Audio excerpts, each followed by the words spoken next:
Good morning everybody.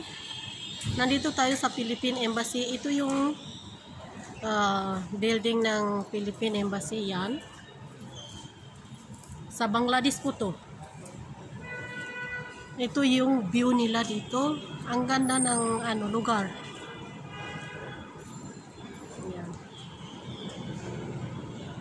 Medyo maulan, mainit.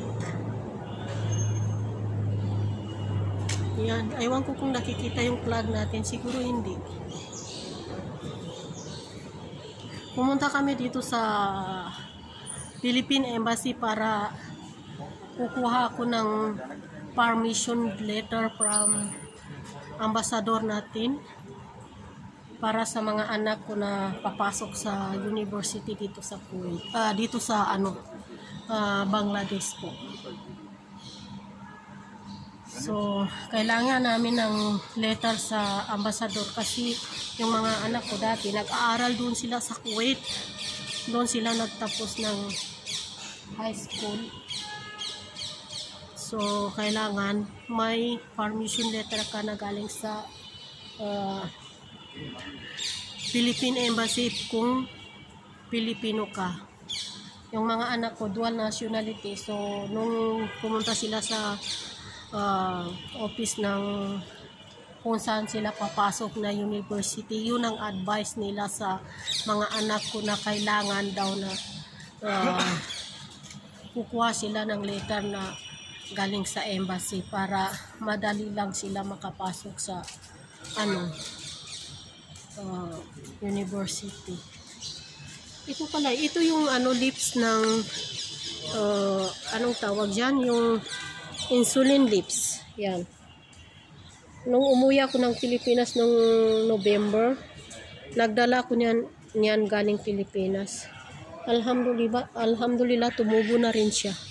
Tignan niyo, ang gaganda talaga ng view dito sa dito sa zone area. Lahat ng nakatira dito mga mga foreigners. Yung hindi foreigners dito, yung mga lang dito, yung mga security, pero yung na makatira talaga dito, yung ibang lahi. Ang ganda ng area na to, gusto ko dito. Tignan nyo, nakikita nyo yung view. Ang linis ng area, pero kapag sa ibang area ang dumi. Pero kapag nandito ka sa zone area, ang ganda talaga. Hindi nakikita yung flag natin kasi naano ng mga puno ng mangoes. Mga anak ko at asawa ko. Yan. Maganda talaga dito.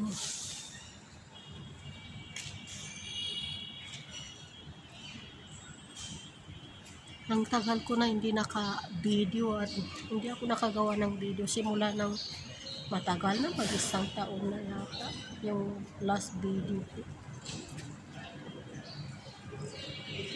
Tignan mo, ang ganda ng mga tree. Basta dito sa area na to, ang ganda talaga.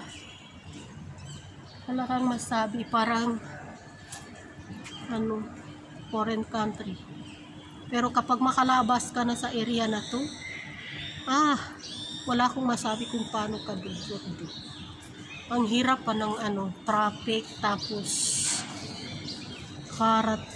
yung sasakyan at saka tao, walang distansya.